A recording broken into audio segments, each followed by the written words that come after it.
Hello everybody and welcome to another set of video notes. This is Mr. Basil and let's get to it.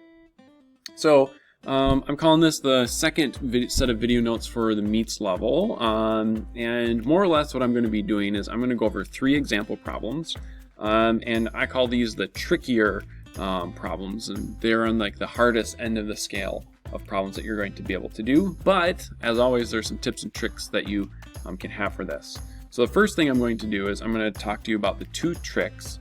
So I just say tip number 1, and then I'm going to have tip number 2. So that's what I'm going to do first, and then after that I'm going to go over the 3 examples. If you'd like to, after learning the tips, feel free to pause the video once you see the problem. I'm going to work through it and then see if you can do it on your own, maybe.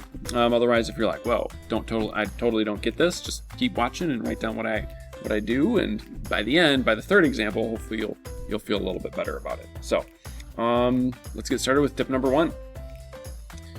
So what I have on the screen is basically it. If there's an element in more than one molecule on the reactant or product side, save it for last. And this element is usually it's oxygen, as you'll see in the examples. If you're not sure what I'm talking about, just wait for the first example, but more or less, if you have something that's in more than one spot on one side of the equation, we're going to save it for last. All of the elements are going to be in more than one spot if you look at the whole equation, right? But if there's one on one side, where let's say there's an oxygen on this molecule and that molecule, which one do I start with? I don't know. Save it for last. You'll usually be able to figure that part out by the end. Okay. Let's talk about tip number 2, and then we'll get to the example. So tip number 2. All right, now tip number 2, I'll be honest, it's a little bit of a trickier tip to figure out right now, but again, wait for the example if this doesn't make sense. But here's what it says. If you have an odd amount of an element on one side and can only get an even amount on the other side, double all of the coefficients and recalculate. Okay, so what am I talking about here? Well, let's say I have something where I've got like O2 on the left, and like I've got some other things plus O2, and then I get like well, this is usually how it's going to go. You'll get something and then plus like H2O. All right, a lot of times it's going to have some format like this. Notice how, like right now, I have, 1 oxygen here and 2 on the left. Let's say everything else is balanced in this equation except for the oxygens. There's no way that I can get an odd amount of oxygens on the left, because if I put 2 here, I'm going to get 4 oxygens. If I put 3 here, I'm going to get 6, and so on, right? I'm going to get multiples of 2. So 2, 4, 6, 8, 10, and so on. There's no way I could get 7 or 5 or so on. But on the right hand side, you can imagine I could get a 1, a 2, a 3, a 4, and so on. So if you end up at this point, you're just going to take whatever coefficients you have. Did that again. Let's say you had a 4 here and a 3 here. You're going to go in, cross that out. I don't know why I have the 3 there. You're going to cross that out and double everything. So 8, this would become a 2, this would become a 6, and this would become a 2 as well. And then recalculate everything and proceed with the problem from there. Okay, this is just a hypothetical problem, but I'm just trying to illustrate this more obscure or hard to wrap your mind around concept. Okay, so let's get started with the first example here and see how we can apply these tips to these harder problems. Okay. If you think that you kind of have the idea of the tips, go ahead and pause the video now and try doing the problem. Otherwise, I'm just going to kind of walk through this and show how to apply these different rules. So here we go. The approach is the same as what we've been doing up until now. So, set up your inventory down below. We've got carbons, hydrogens, and oxygens on both sides. And we just got to count. So I've got 6 carbons. I don't know why that likes to do that. I should probably figure that out, shouldn't I? Anyway, 6 carbons, 6 hydrogens, and 2 oxygens. Pretty straightforward, nothing fancy there. Over here, I've got 1 carbon, 2 hydrogens, and then I've got 2 oxygens and 1 oxygen, so that gets me 3 total. So as you can see, nothing's balanced to begin with. So to reference back to tip number 1, if there's an element in more than one molecule on the reactant or product side, save it for last. So if you can see here, oxygen is in 2 different molecules on the right hand side. So I think it would be best to save that one for last. And then also, if you think back to the other video that we did, you also have this elemental oxygen here, which also is a clue that you want to save oxygen for last. Lots of reasons to save oxygen for last. Okay, so now let's just try to tackle carbon or hydrogen instead. So, which one should I start with? Doesn't really matter. I see carbons first, so that's what I'm going to do. So, I've got 6 here, so let's just try putting a 6 there. That changes this carbon to a 6, but then that also changes the number of oxygens. So 6 times 2, that gets me 12. This number is still 1, so 12 plus 1, that gets me 13. Am I thinking about that right? I think so. So there we go. Okay, and then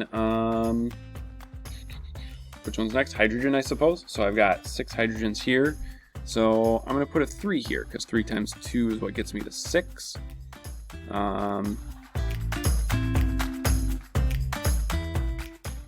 I did something wrong, didn't I?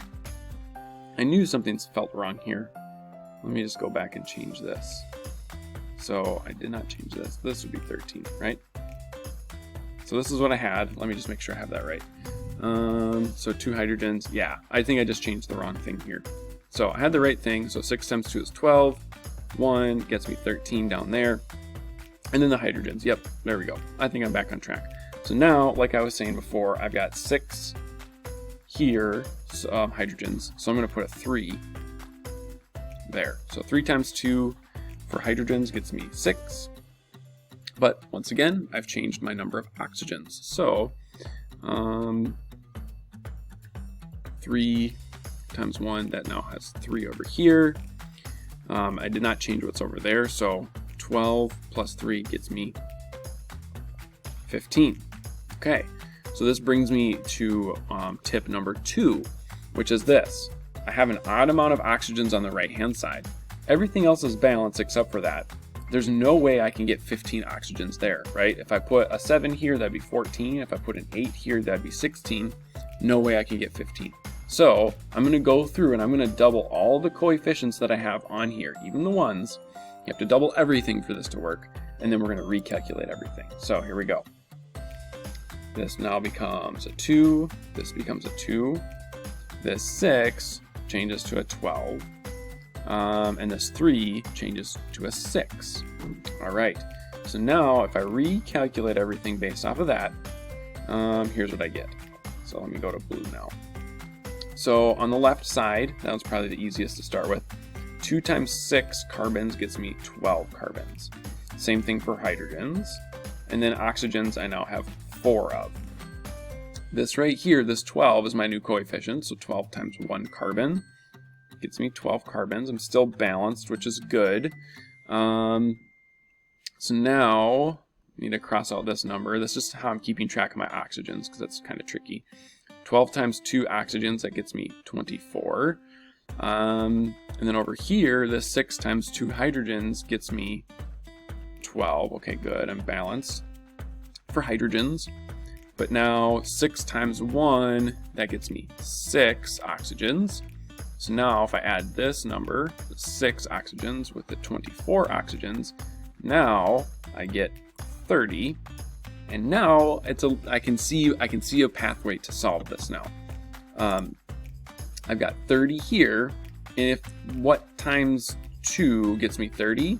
Well, that'd be 15. Okay, so then 15 times 2, that gets me 30. So that one was a tough one, wasn't it? There's a lot going on, but we were able to get there. So our final coefficients would be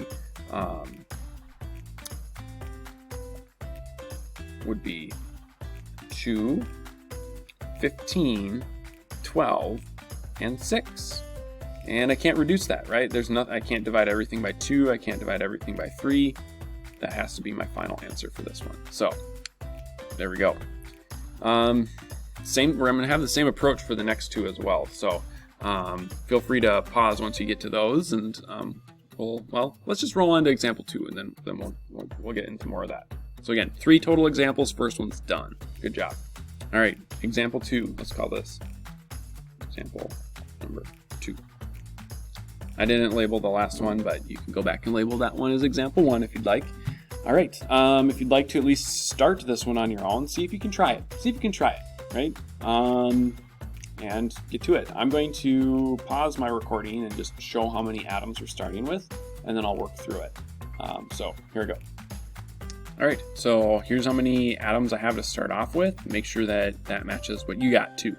1 nitrogen, 3 hydrogens, 2 oxygens, 1, 2, and then, how did I get 3 oxygens here? Did I make a typo? I think I just miscalculated something. This should actually be 2, right? So it's so close to being balanced, but the hydrogens are not balanced. So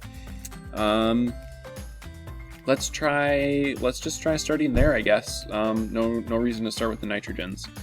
So, let's just do the old 2-3 rule. So I've got 2 and a 3, so let's try to get to 6. So I'm gonna try putting a 2 there and a 3 there.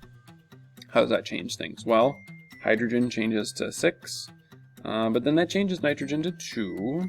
Not so bad. I still see it doesn't seem too bad. 3 times 2 hydrogens, that gets me 6 hydrogens, but now that's changed my oxygens. So I've got 3 oxygens and 1 oxygen. So that gets me to a total of 4. All right, so now my nitrogens, I don't know, the oxygens, I would just need to put a 2 there, but I'm gonna save that for last because I remember tip number 2. Actually, no, tip number 1, right? Oxygens in a lot of places, save it for last. So nitrogen instead. Well, let's put a 2 there. So that changes my nitrogens to 2, but now my oxygens, instead of having 1 oxygen there, I now have 2. So 2 plus 3 now gets me to 5. Okay, so now we get to tip number 2 once again. You've got an odd amount of oxygens on one side, and I can only get multiples of 2 on the left, so double everything. So let's do that and see what happens.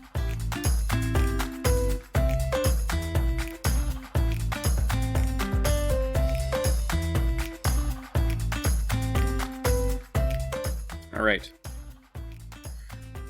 So here we go. I'm gonna, how about this? I'm just gonna pause the recording and I'm just gonna recalculate. You can recalculate too, and then we're just gonna kind of see where we're at. Okay. So here's what I got. So 4 times 1 got me 4 nitrogens. 4 times 3 got me 12 hydrogens. 2 times 2 got me 4 oxygens. Over here, 4 nitrogens, 4 times 1. Hydrogens, 6 times 2 got me 12. So my nitrogens and hydrogens are still balanced, which is good. I didn't want to screw that up. But now for oxygens, here's what I got. I got 4 here, so I put this little 4 there. And then 6 times 1 got me 6. 6 plus 4, that's not 12, is it? It's 10. So if that's the case, then now all I have to do is change this 2 to, what do I need, 5? Yeah, 5 times 2, that gets me to 10. So our final answer would be 4, 5, 4, and 6, and that is in the most reduced form, so I'm good to go. Again, a little bit of a trickier problem, but just take it step by step, not so bad. All right. Last one is going to be all on your own, and then I'm just going to show the final answer, so see if you can do it. All right, last example, and I want you to try doing this one on your own. It's very similar to number 1. You'll notice it's this is what's called a hydrocarbon, hydrogens and carbons reacting with oxygen. When you have something like this, it's actually a combustion reaction, so a lot of combustion reactions are tricky like this, but we'll study combustion reactions in a little bit. I'm getting a little ahead of myself. Anyway, pause the video. Try doing this one on your own, and the answer's coming your way in about 5 seconds. 3.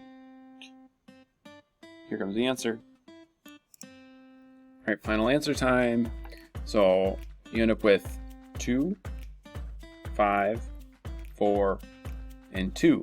This is another one where I had to save oxygen for last and then double everything. So yeah, really, you just started with your oxygens were really close, once again, a 2 and a 3, but it just didn't happen. So we had to go through this whole process just to get them balanced, even though they started so close together.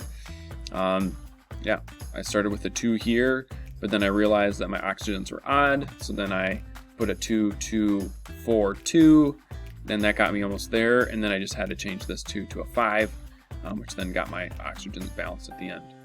So, those are tough problems, but now you're basically prepared for the hardest type of questions that you can get on the practice quizzes, and eventually the quizzes as well. So, good work, and thanks for watching, and see you next time.